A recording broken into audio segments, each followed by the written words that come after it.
Pernahkah kalian memiliki sahabat yang ada di saat susah maupun senang? Pernahkah kalian memiliki sahabat yang selalu ada setiap waktu saat kamu butuhkan? Pernahkah kamu merasakan kenyamanan yang tak kau dapat dari orang lain selain sahabat kalian? Lalu, pernahkah timbul rasa suka yang tersimpan dan tak mampu kalian ungkapkan pada sahabat kalian? Dan pernahkah kalian merasa kehilangan sosok sahabat yang tiba-tiba saja pergi dari kalian? Jika pernah, maka kalian sama seperti Otong dan Ateng. Kedua cowok tampan itu adalah sahabat sejak lama, bahkan hingga saat ini. Hingga suatu hari kemudian, keduanya sempat renggang saat Ateng mengungkapkan niatnya akan menikahi gadis pujaan hatinya. Seperti saat ini, Otong sedang duduk berdua di bawah pohon rambutan di belakang kontrakan Otong. Sembari memetik buah rambutan yang berbuah lebat, keduanya pun mengobrol satu sama lain. "Tong, aku mau ngomong sesuatu sama kamu. Dari tadi kan kamu udah ngomong. Maksudku, aku mau kasih tahu sesuatu sama kamu." "Apa itu?" "Aku berniat menikahi Entin." "Duh, apa?" "Iya, kamu harus selalu nemenin aku ya. Aku mau kamu jadi saksi saat hari bahagiaku," ucap Ateng yang jujur sedikit membuat Otong jadi terdiam. Itu karena Otong menyimpan rasa pada sahabatnya itu. Hanya saja ia sendiri tak mau mengungkapkannya dengan alasan tak mau membuat Ateng merasa tak nyaman dan sampai merusak persahabatan keduanya. Entah Otong harus bahagia atau sedih. "Oh, ya, aku turut senang. Pasti aku temani." Ateng seketika merangkul Otong dan Otong pun tersenyum. "Makasih ya." Otong mengangguk. 1 minggu kemudian, ya, seminggu setelah acara pernikahan Ateng, Otong tak lagi berkunjung ke rumah Ateng. Ini tak biasanya. Otong yang sudah terbiasa setiap harinya ke rumah Ateng itu, dan sekarang tak menemuinya, membuat Ateng penasaran. Jujur, seminggu ini Ateng merasa sangat sibuk dan lelah setelah acara resepsi, dan belum sempat mengabari Otong. Namun entah kenapa Otong juga tak mengabarinya beberapa hari ini, dan itu membuat Ateng merasa bingung. Ateng pun yang rindu itu mencoba menghubunginya, namun HP Otong tak dapat dihubungi. Ateng pun segera pergi ke rumah Otong. Dan begitu sampai, rumah kontrakan Otong terlihat sunyi dan tak nampak motor Otong yang terparkir di sana. "Banur, Otong kemana ya?" "Loh, emang kamu gak tahu? Otong pulang kampung. 3 hari yang lalu bapaknya meninggal. Terus katanya udah gak kerja lagi di garmen." "Apa? Kok dia gak bilang sama aku, Mbak?" "Gak tahu. Ya temuin aja ke rumah bapaknya. Kamu tahu gak rumahnya?" "Gak tahu, Mbak. Kalau rumah ibunya tahu sih, itu juga lupa-lupa ingat." "Tanya aja si Takim. Dia pernah mancing di kampungnya Otong. Nah, itu dia anaknya." "Mas Takim." "Weh, Teng, aku mau ngomong sama kamu. Ayo ke rumah dulu." Ya, Ateng pun berjalan mengikuti Mas Takim ke rumahnya yang ada di samping kontrakan Otong. Kemudian keduanya pun mengobrol. "Ada apa, Mas?" "Bentar," ucap Mas Takim masuk ke dalam kamarnya. Lalu kembali dengan membawa amplop di tangannya dan meletakkannya di meja. Ateng diam bingung. "Nih, uangmu." "Uang? Uang apa, Mas?" "Titipan si Otong." "Hah?" Lagi-lagi Ateng syok dan entah kenapa pikirannya tiba-tiba saja tak enak memikirkan sahabatnya itu. "Iya," kata si Otong, "balikin uangmu yang dipinjam dia sebulan yang lalu. Maaf loh baru kasih kamu, soalnya baru sempet dan baru juga ketemu kamu. Padahal 2 hari yang lalu aku ke rumahmu, tapi bibimu bilang kamu ke rumah mertuamu, gak sempet WA. Soalnya HP-ku rusak habis dibanting istriku gara-gara pulang kemalaman. Dikira macem-macem padahal habis mancing." "Oh gitu, ada-ada aja. Tapi kenapa Otong gak kasih sendiri, Mas? Kenapa juga dia berhenti di garmen?" "Dia gak sempet mau kasih tahu kamu. HP sama motornya aja dijual begitu dapat kabar bapaknya meninggal. Langsung hari itu juga dia ngundurin diri, terus dia pamit sama pemilik kontrakan kalau udah gak ngontrak lagi. Sekaligus sama nitipin duit sama kamu. Pantes HP-nya gak bisa dihubungi." Gitu. Tadi kata Mbak Nur, Mas tahu kampungnya Otong? Pas Mas mancing. Bisa. Mas Hakim anterin aku ke sana, Mas. Iya pernah. Kapok aku mancing di sana. Rawa-rawa banyak ularnya. Tapi rumah Otong sendiri Mas gak tahu. Aku juga lupa nanya, tapi jauh. Setengah harian. Bukan kenapa. Kalau lama dan gak cari duit, aku bisa diomelin si Sri. Nanti biar aku sendiri yang rayu Mbak Sri. Nah, itu Mbak Sri baru pulang sama Bayu. Mbak, sapa Ateng pada Mbak Sri bersama anak laki-lakinya yang baru saja pulang dari belanja. Teng. Loh, Mas, ada tamu kok gak dibikinin minum sih? Oh iya, lupa. Gak usah Mbak, Mas. Aku sebentar aja kok. Habis ini mau langsung ke bengkel. Kok buru-buru? Iya Mbak, sebenarnya kesini cuma mau minta tolong sama Mas Takim. Tapi sepertinya aku harus izin sama Mbak Sri dulu. Minta tolong apa toh?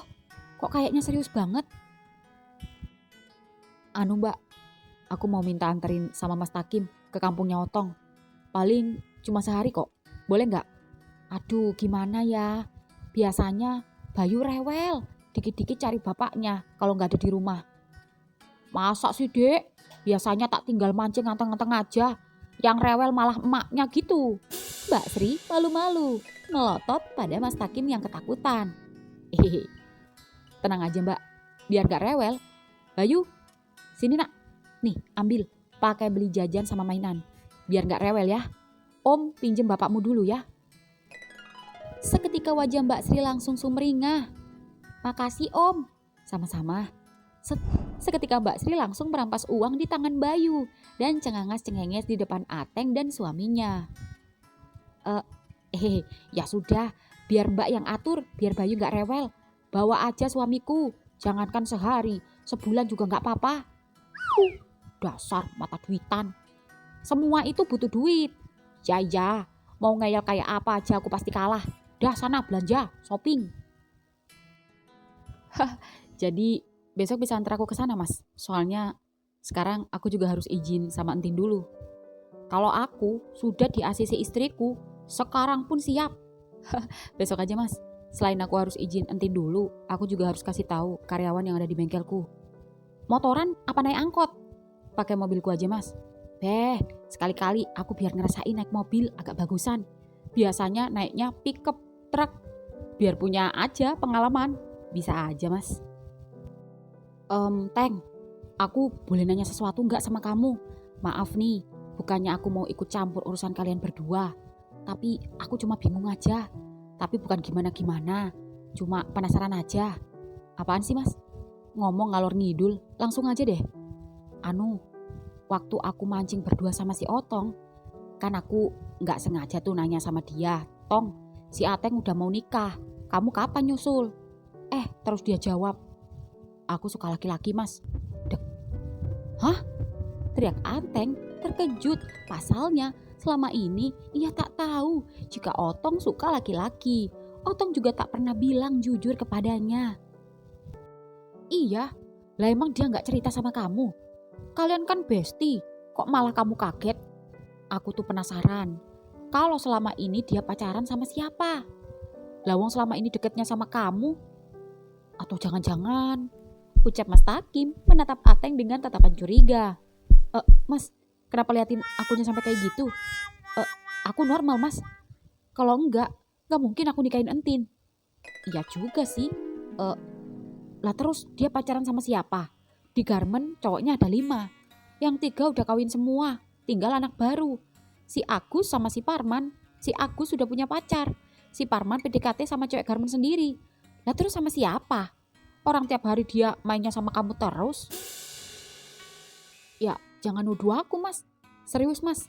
Dia gak pernah cerita sama aku masalah ini. Aku juga gak tahu cowoknya siapa. Emangnya Mas gak nanya sama siapa? Nanya, tapi dia cuma diam aja dan gak jawab. Aku cuma bilang, istighfar, nyebut. Kamu ganteng loh, cewek aja banyak yang mau sama kamu. Dosa. Tapi dia diam aja. Ya, entah kenapa, Ateng tiba-tiba saja terdiam. Mengapa sahabatnya itu menutupinya selama ini dari Ateng? Atau Otong malu jika harus jujur dan takut jika Ateng menjauhi Otong? Ya, Ateng pun berniat untuk menanyakannya secara langsung nanti pada Otong ketika keduanya sudah bertemu. Keesokan harinya, ya, di rumah almarhum Bapak Otong sendiri, Otong kini tinggal sendirian, menjaga rumah peninggalan almarhum bapaknya. Sedangkan saudara perempuannya sendiri tinggal di rumah suaminya sendiri yang cukup jauh dari rumah Otong. Rumah Otong sendiri berada di tengah hutan dan rawa-rawa. Jarak rumah antar warga sendiri cukup jauh satu dan yang lain. Dan rumah Otong sendiri adalah yang paling jauh dan paling berjarak dari rumah penduduk atau rumah warga lainnya. Semenjak kepergian bapaknya, sehari-hari kerjaan Otong hanya bekerja merawat hewan peninggalan bapaknya, seperti ayam dan kambing-kambing dengan mencari rumput, dan mengandalkan jual beli ayam untuk pemasukan setiap harinya agar tetap dapat bertahan hidup.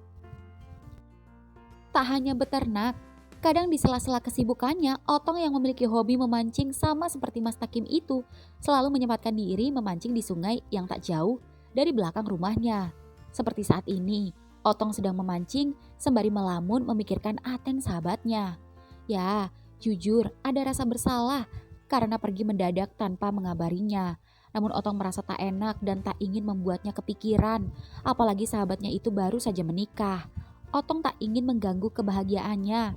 Ateng sudah menikah, sudah pasti situasinya tak akan sama seperti dulu saat keduanya masih bersama. Prioritasnya sudah berbeda, yaitu keluarga. Tidak bisa bebas main-main lagi, semua sudah terbatas. Otong sengaja menghindar, memberi jarak, menghargai dan mengerti posisi Ateng saat ini. Sudah dapat ikan belum, Tong? Dek. Seketika Otong langsung menoleh dan terkejut dengan kedatangan sahabatnya itu bersama Mas Takim yang baru berjalan di belakang Ateng. Kamu kok bisa kesini? Beh, ternyata rumahmu pelosok juga ya, Tong. Hampir nyasar tadi. Ucap Mas Takim langsung duduk di atas tanah di pinggir sungai. Namun Otong yang beranjak dari tempat duduknya, namun masih terdiam sembari bergantian menatap sahabatnya dan Mas Takim. Embernya masih kosong nih. Coba aku yang mancing, pasti cepet. Set. Ya, Ateng mengambil pancing dari tangan Otong lalu duduk di samping Mas Takim yang masih ngos-ngosan. Lalu Otong pun yang senang itu tersenyum dan duduk di samping sahabatnya. Kok haus aku? Mana air minum di tas habis? Oh, sampai lumpah. Bentar Mas, ucap Otong seketika berlari menuju rumahnya. Lalu selang 5 menit kemudian kembali dengan membawa teko berisi teh hangat dan gelas plastik untuk keduanya. Mas, maaf. Adanya teh, belum beli kopi. Sama ini ada singkong goreng, tadi aku goreng sendiri dari ladang. Gak apa-apa Tong, yang penting air. Wah ini singkong goreng, enak. Loh, udah dapet ikannya. Iyalah, siapa dulu yang mancing? Kok pinter kamu? Kamu sih kalau mancing gak pernah ngajak aku. Selalu ngajak Mas Takim. Belum tahu kamu skillku mancing. Mancing aja pakai skill. Tinggal kasih umpan, diem, udah nunggu kail nyantol. No, salah. Mancing juga harus dengan perasaan. Perasaan gimana? Mancing itu harus rileks, jangan banyak melamun.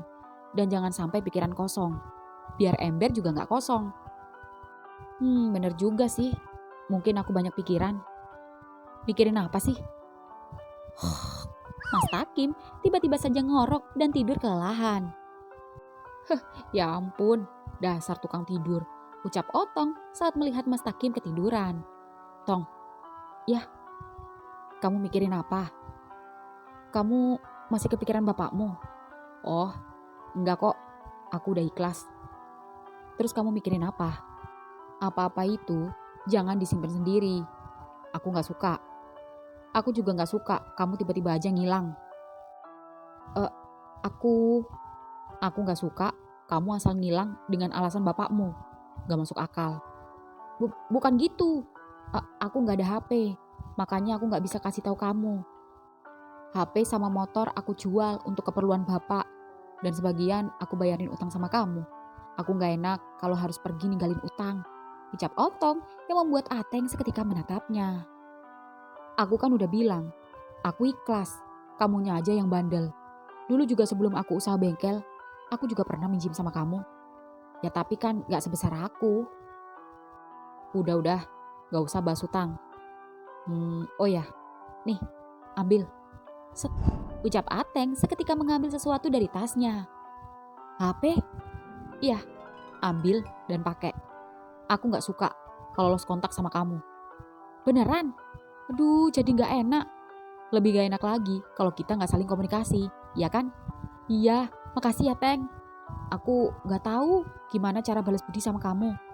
Kalau mau balas budi sama aku, tak kasih tahu caranya. Gimana? Setelah HP-mu aktif, kamu harus selalu dan wajib kabarin aku selama 24 jam. Ntar, kalau kamu lagi kelon sama istrimu, gimana? Ya gak apa-apa, chat aja. Mana dia cemburu kalau yang chat kamu? Kan kamu juga kenal sama Entin. Aku kesini juga udah izin sama Entin, jadi aman. Jadi kalau gak bales berarti tidur kayak biasanya. Oke. Oh ya Tong, ada sesuatu yang harus aku tanyakan sama kamu. Dan ini sangat penting. Apa itu? Beh, aku ketiduran toh. Kecapean aku kayaknya. Teriak Mas Takim tiba-tiba saja bangun. Nanti aja, kita ngobrol empat mata. Gerimis, hujan. Oh iya, kalian pasti lapar. Udah cukup ikannya, ayo pulang. Kalian istirahat aja habis dari perjalanan jauh, biar aku masakin kalian. Asik, goreng Tong ikannya, dipenyet pakai terasi mantep. Siap Mas. Sini, Teng, biar aku aja yang bawa embernya, nanti bajumu kotor. Udah gak apa-apa. Ya, ketiganya pun berjalan pulang ke rumah Otong yang tak jauh dari sungai. Di bengkel Ateng. Ya, di bengkel Ateng sendiri, Entin baru saja tiba setelah ditelepon karyawan bengkel Ateng yang bernama Tipan itu memberitahunya jika di depan bengkel Ateng ada hal yang mencurigakan. Pan, ada apa? Tanya Entin yang baru saja datang memarkirkan motornya. Mbak, aku nemuin banyak tanah berserakan di depan bengkel. Sama ini Mbak, di depan pintu ada kembang gak jelas. Ya ampun, ada-ada aja. Siapa sih yang iseng kayak gini? Kalau menurutku, ini tanah kuburan Mbak, ucap Wawan sembari menyentuh tanah itu. Betul Mbak, sepertinya ini bukan iseng. Aku takutnya ada yang dengki sama bengkel kita. Betul Mbak, ucap dua karyawan lainnya. Hah, kok bisa sih? Terus siapa yang tega bikin ulah kayak gini? Apa salah kita? Sampai orang itu tega ngelakuin kayak gini. Apa Mbak sama Mas Ateng ada saingan bisnis? Hah? Gak ada tuh. Mbak gak merasa bersaing sama siapapun. Di sini juga bengkel kita satu-satunya. Enggak, kita harus berpikir positif. Anggap aja orang iseng. Tolong bersihin ini semua dan kalian tetap kerja seperti biasa ya. Mbak akan kabari Mas Ateng ntar. Ya Mbak. Di rumah Otong. Ya, malam ini baik Otong, Ateng dan juga Mas Takim sedang mengobrol sembari ngopi dan menikmati pisang goreng panas. Teng, makasih ya. Udah dibelanjain kopi, telur, beras, mie, dan segala macam. Ini sih bisa hemat sebulan. Apalagi kopinya banyak banget. Jaga-jaga, biar kalau aku kesini kamu sedia kopi. Ya, karena aku bakalan sering-sering kesini. Beneran ya? Iya. Kok Ateng aja? Kalau aku kesini mau mancing, siap sedia pisang goreng sama singkong rebus. Siap Mas, cat aja kalau mau mancing. Kamu gak takut ular apa mancing di sini? Bukannya di kampungmu ini terkenal banyak ularnya? Gede-gede lagi. Iya sih, dulu sering nemuin. Dan sering juga dulu kata bapak kecolongan ayam, dimakan ular. Tapi sejak aku kembali ke sini, aku belum nemuin lagi. Amit-amit, jangan sampai. HP Ateng tiba-tiba saja berbunyi. Entin menelpon. Ya sayang, maaf, tadi lowbat.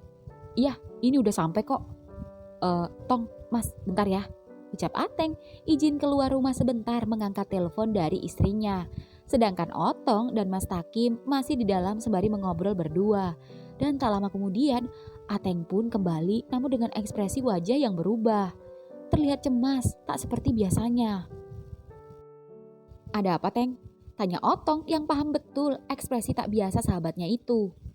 Gak apa-apa, mungkin kecapean aja. Perjalanan cukup jauh. Jawab Ateng, namun Otong serasa tak puas dengan jawaban Ateng. Serasa seperti ada yang ia sembunyikan dari Otong. Ya nih, aku juga udah mulai ngantuk kayaknya. Besok pagi-pagi harus balik lagi, ucap Mas Takim. Ya sudah, kita istirahat. Maaf ya, kita tidur di sini aja. Kalau tidur bertiga di kamar gak cukup. Cukupnya hanya berdua. Ada sih kamar bapak, tapi belum diberesi. Masih banyak barang-barang di dalam yang belum ditata. Kalian aja tidur berdua di kamar, aku di luar aja biar ngadem. Tapi banyak nyamuk Mas. Apa di kamar bapak aja ya? Tak beresin sebentar. Enggak. Takut Tong. Udah gak apa-apa. Aku di luar aja. Mau teleponan sama istriku dulu. Tapi kamu punya obat nyamuk gak? Ada mas, bentar ya. Aku ambilin selimut juga. Gak usah, aku udah bawa sarung. Ya sudah. Bentar ya, Teng. Di rumah Ateng sendiri, Entin yang baru saja hendak tidur. Dan ketika Entin baru saja masuk ke kamarnya, seketika langsung terkejut ketika melihat di lantai kamarnya terdapat banyak ceceran darah yang membuat Entin merinding. Entin shock, lalu mengecek sendiri ceceran darah itu dengan jarinya. Dan ternyata benar saja, cairan berwarna merah itu benar-benar darah. Aromanya begitu amis. Entin yang panik itu seketika berniat kembali lagi menghubungi suaminya. Entin buru-buru mengambil HP-nya. Dan begitu ia hendak menelpon Ateng, dari tirai jendela, sesosok bayangan hitam besar sedang mengawasi Entin dari luar. Dan begitu tirai itu terbuka dengan sendiri, Entin jatuh pingsan. Di rumah Otong. Ya, di rumah Otong sendiri, Mas Takim sudah tertidur di luar, sedangkan Ateng dan Otong baru saja rebahan. Entah kenapa Otong jadi gugup saat kembali bisa tidur berdua bersama sahabatnya itu setelah hanya beberapa hari berpisah. Otong sangat senang sekali dan juga berharap jika Ateng akan sering-sering mengunjunginya. Meskipun keadaannya kini sudah berbeda karena telah berkeluarga. Namun Otong bersyukur jika kehangatan persahabatan keduanya masih dapat terjalin dengan baik. Otong masih menatap Ateng yang sedari tadi cenderung diam saja, terlebih setelah menerima telepon dari Entin. Teng, yah, kamu kenapa? Kok ngelamun? Apa kamu gak nyaman? Maaf ya, kasurnya sempit dan gak seempuk di rumahmu, bahkan gak seempuk di kontrakanku sebelumnya. Gak apa-apa kok, aku cuma lagi mikir, sampai kapan kamu akan tinggal di sini? Ya selamanya. Aku gak mungkin ninggalin rumah ini. Terus kalau aku kangen dan butuh apa-apa gimana? Ya kamu yang wajib sering-sering kesini. Kan kamu udah janji sama aku, kamu sering-sering nengok aku. Terus kapan kamu gantian ke rumahku? Apa selamanya aku harus terus yang nemuin kamu? Ya kan keadaannya masih kayak gini, belum ada kendaraan. Nanti kalau kambing-kambingku agak gedean, aku jual biar bisa beli motor. Sementara kalau emang kepepet kangen banget, ya aku terpaksa naik bis ke rumahmu. Simpel aja, gak usah dibikin pusing. Bener ya? Iya. Tapi kenapa kamu buru-buru pulang sih? Kenapa gak seminggu lagi di sini? Maunya sih lama-lama, tapi kan kamu tahu aku gak bisa ninggalin istriku lama-lama. Kerjaan juga. Kan udah aku beliin HP, bisa video call tiap hari, ya kan? Iya, ucap Otong, lalu Ateng seketika menatap Otong. Tong, ada satu hal yang mau aku tanyakan sama kamu. Dan aku harap kamu jujur ya sama aku. Apa itu, Teng? Siapa cowokmu? Apa? Iya, siapa cowokmu sekarang? Kenapa kamu selama ini gak jujur kalau kamu suka cowok? Hah? Iya, Mas Takim yang bilang. Kenapa aku yang sahabatmu sendiri sampai gak tahu? Selama ini kamu nganggap aku apa? Bukankah kamu yang bilang apapun itu cerita, jangan pernah dipendam sendiri? Ya udah, aku jujur, aku buka, aku bongkar. Kalau cowok itu kamu. Apa? Iya. Sejak kapan? Sudah lama. Kenapa kamu gak jujur dari awal? Ya karena aku mempertahankan kamu, juga mempertahankan hubungan persahabatan kita. Sampai akhirnya aku ikhlas melepaskanmu setelah kamu menikah, karena aku tahu pasti situasinya tak akan sama. Ya, Ateng terdiam. Ateng tak menyangka jika Otong suka padanya. Ateng jadi bingung harus bagaimana. Itu karena Ateng hanya menganggap Otong tak lebih dari sekedar sahabat. Tong, sorry. Aku tahu, Teng. Aku tahu kamu gak bisa. Aku tahu kamu pasti menolakku. Gak apa-apa, setidaknya kamu sudah tahu. Sekarang aku gak ada utang kejujuran sama kamu. Gak ada rahasia di antara kita. Ateng terdiam. Tidurlah, jangan dipikir. Aku hanya cerita, gak berharap apa-apa. Kedepannya aku pasrahkan sama kamu. Kamu masih mau temenan sama aku ya syukur, kalau enggak ya resikoku. Ucap Otong, tapi Ateng terdiam. Lalu dengan rasa tak enaknya dan berusaha membuat sahabatnya itu tetap nyaman, Otong pun mengambil selimut. Lalu menyelimutkan selimut itu ke tubuh Ateng. Lalu Ateng tidur membelakangi Otong. Dan sikap Ateng itu jujur membuat Otong sedih. Namun Otong mengerti jika inilah resikonya. Di rumah Ateng. Ya, keesokan harinya di rumah Ateng. Ateng terkejut ketika pulang-pulang Ateng melihat di rumahnya rame keluarga yang ternyata sedang menunggu entin yang sedang diranjang. "Bu, entin kenapa?" tanya Otong pada ibu mertuanya. "Kamu ini, istri pingsan, kamu kemana aja?" "Maaf bu, Ateng habis dari rumah temen." "Mes." Ya, entin pun menangis, lalu menceritakan kejadian yang aneh yang ia temukan dari kemarin, juga kejadian di bengkel. Di rumah Otong, 1 minggu kemudian setelah Ateng kembali ke rumahnya, Otong merasa sikap Ateng itu mulai berubah padanya. Otong dapat merasakan itu dari setiap pesan Ateng ketika keduanya berkomunikasi, dan terkesan lebih cuek dari sebelumnya. Jika tahu seperti ini, untuk apa Otong menerima HP pemberian Ateng? Jika komunikasi keduanya tak seintens sebelumnya. Ya, Otong pun pasrah, namun ia tetap mencoba menghubungi sahabatnya itu. Meskipun responnya tak seperti yang Otong inginkan. Jujur, Otong rindu ingin bertemu Ateng. Dan karena Ateng seminggu ini tak kunjung menghampirinya lagi, Otong bermaksud dan berniat mengunjungi Ateng hari ini. Dan ketika Ateng sedang memberi makan ayam, HP-nya berbunyi. Mas Takim menelponnya. "Halo mas, gimana? Mau mancing?" "Bukan, aku cuma mau ngasih tahu kamu. Kamu tahu nggak? Tadi Ateng sempet ngilang." "Hah? Ngilang kemana mas? Terus sekarang dia di mana? Soalnya dia susah jawab teleponku sekarang." "Sekarang? Tadi sih udah ketemu. Dia ditemuin warga sedang linglung, ngelamun di pinggir jurang. Kayak mau loncat, tapi keburu ditarik warga. Dan belakangan ini sikapnya aneh." "Kok bisa mas? Dia kenapa?" Ya, Mas Takim pun menceritakan kejadian mulai dari di bengkel hingga teror-teror yang menimpa Ateng dan istrinya. Dan juga perubahan sikap Ateng yang tak seperti biasanya. Jadi gitu ceritanya. Ateng sekarang suka ngelamun, pendiam. Kadang marah-marah gak jelas secara tiba-tiba. Kadang nangis, kadang tiba-tiba sadar kayak orang normal. Tapi sebentar-sebentar ya kumat lagi. Aku khawatir ada orang yang gak suka bikin dia aneh-aneh. "Maksud mas, guna-guna, santet, telu dan sejenisnya?" "Bisa jadi, tapi siapa yang bikin kayak gitu?" Kata entin sih, dia gak merasa punya saingan bisnis atau apa. Gak merasa cari gara-gara sama siapapun. Gak merasa punya musuh. Tapi siapa yang tega selama ini ya? Aku kok gak tega lihat dia. Udah gitu bengkelnya semakin sepi. Anak buahnya tinggal 1 aja yang masih bertahan. Kasian. "Permisi." Mas, makasih infonya. Udah dulu ya, ada tamu."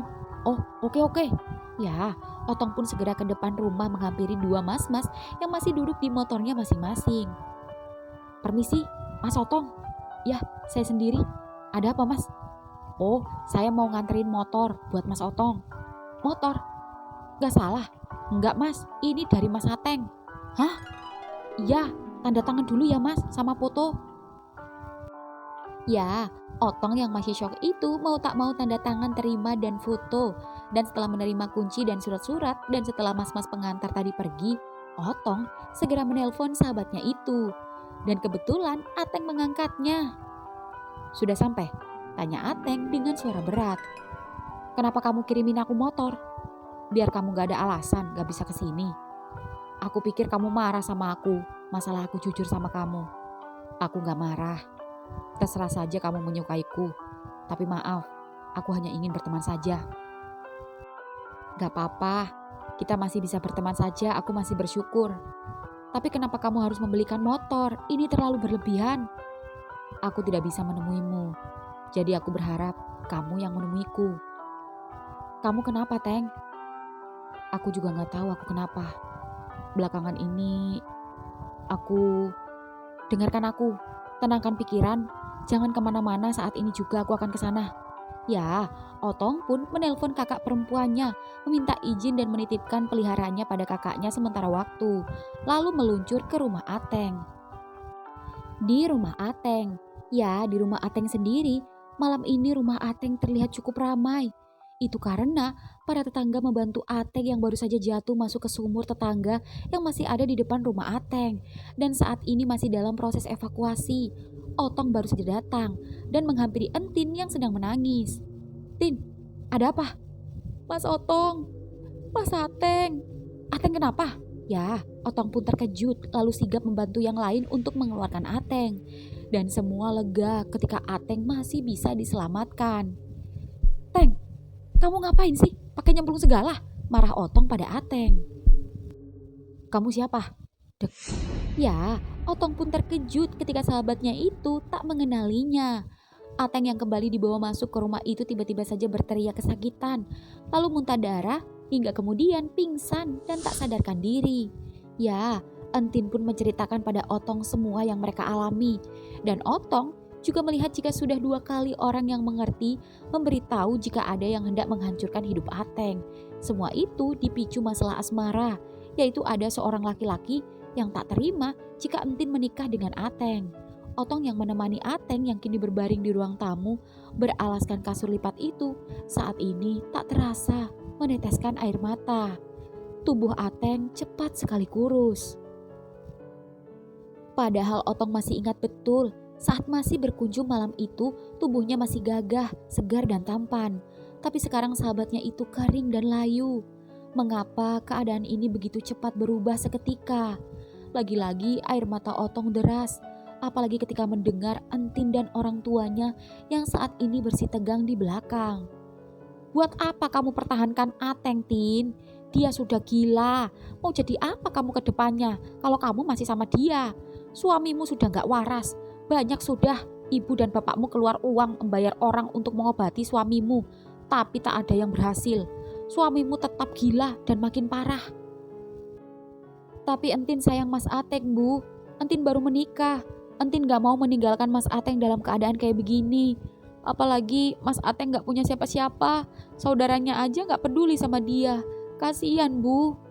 "Saudaranya aja gak peduli, apalagi ibu. Ini bukan masalah cinta, ini masalah nyawa. Ibu gak mau kalau nyawa kamu juga terancam jika harus terus bersama Ateng. Ibu gak mau masa depanmu suram ketika bersama Ateng. Ingat, Ateng sudah bangkrut. Dia tak punya apa-apa lagi. Bengkelnya aja dijual tapi gak laku-laku. Udahlah, nurut sama ibu sama bapak. Tinggalkan saja dia." "Lantas Mas Ateng siapa yang urus, Bu?" "Biarkan saja, dia diurus tangga di sini. Ibu gak peduli. Yang penting cepat kemasi barang-barangmu dan tinggalkan tempat ini." "Tapi Bu, Pak." "Entin, kamu nurut apa enggak sama bapak dan ibu?" teriak bapak Entin tegas yang membuat Entin menangis terseduh-seduh, berlari ke kamarnya mengemasi barang-barangnya, lalu menghampiri tubuh suaminya yang masih tak sadarkan diri sembari menangis. "Pergilah, Tin. Jangan khawatir, biar aku yang mengurusnya," ucap Otong tegas yang membuat Entin tak kuasa menahan tangisnya, lalu bersama kedua orang tuanya pergi begitu saja meninggalkan suaminya. Keesokan harinya, ya pagi hari kemudian, Ateng bangun. Dan ketika bangun ia terkejut ketika ia sadar jika ia sedang berada di kamar Otong sahabatnya. Ateng yang masih tak percaya itu beranjak dan ternyata benar.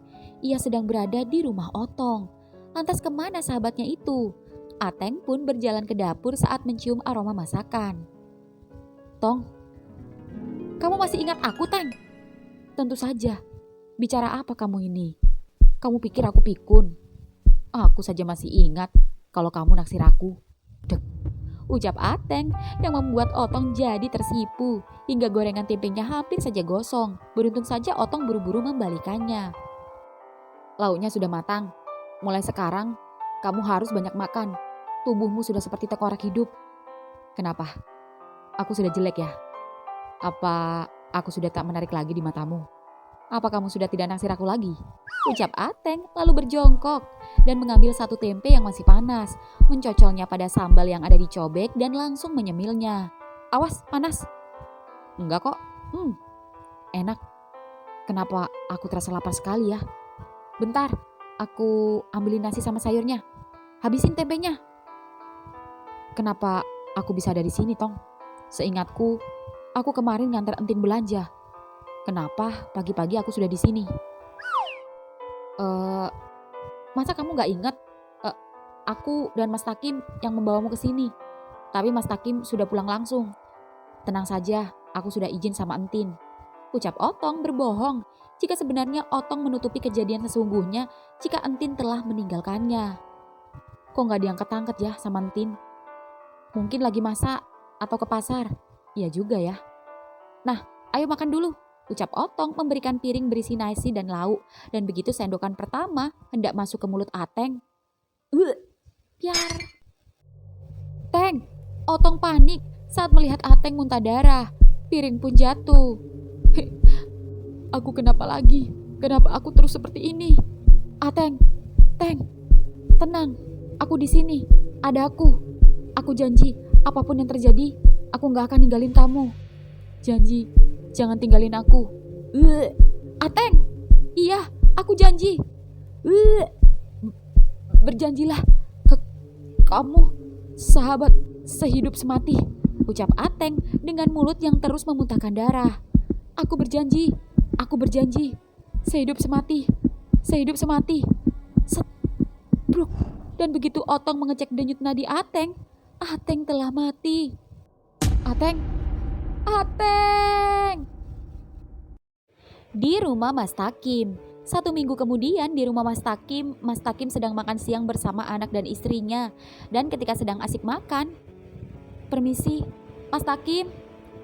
Loh, Tin, Mas, aku tadi ke rumah, tapi Mas Ateng gak ada. Udah coba hubungi Mas Otong, tapi nomornya gak bisa dihubungi. Sama, aku juga seminggu ini nelpon gak diangkat-angkat. Tapi untuk apa kamu nyari suamimu lagi? Bukannya kamu dan keluargamu udah tega membuangnya? Mas, Tin, ngomongnya di dalam aja. Ayo masuk dulu. Ya, Entin pun masuk dan keduanya ngobrol berdua. Di sungai. Ya, di sungai tepat di belakang rumah Otong. Otong kini sedang memancing ditemani sahabat tercintanya. Teng, meskipun situasinya sudah berbeda, tapi aku tak berubah bukan? Aku sudah membuktikan kalau aku tak meninggalkanmu. Aku selalu bersamamu dan kita selalu bersama sehidup semati. Ucap Otong yang mengajak ngobrol jasad sahabatnya yang terbujur kaku di sampingnya. Ya, sejak seminggu yang lalu Ateng menghembuskan nafas terakhirnya, Otong merasa tak waras dan juga merasa gila dan masih belum ikhlas dengan kepergian sahabat tercintanya. Saking tak ikhlasnya, sampai Otong bukannya meminta tolong pada warga agar segera mengebumikannya, tapi Otong justru membalsem dan juga menyuntikkan formalin mengawetkan jasadnya menjadi mumi. Dan tak rela jika ia berpisah dengan laki-laki yang dicintainya itu, sekalipun Ateng sudah tak bernyawa. Sehari-hari Otong hidup bersama mayat hidup sahabatnya, dan seolah-olah hidup normal seperti biasanya saja. Keduanya selalu tidur bersama, dan Otong lebih bebas memeluk jasadnya. Dan seperti saat ini, entah kenapa, saat melihat jendolan alias alat kelamin sahabatnya itu yang sengaja ia balsem membentuk garis vertikal dan terlihat panjang menjulang di balik sarung penutup itu, entah kenapa membuat tak tahan lagi ingin mencobanya setelah menunggu beberapa hari agar terbentuk sempurna. Sudah setengah jam aku gak mendapatkan ikan. Apa kamu masih ingat saat kamu pertama kali kesini dan merampas pancingku?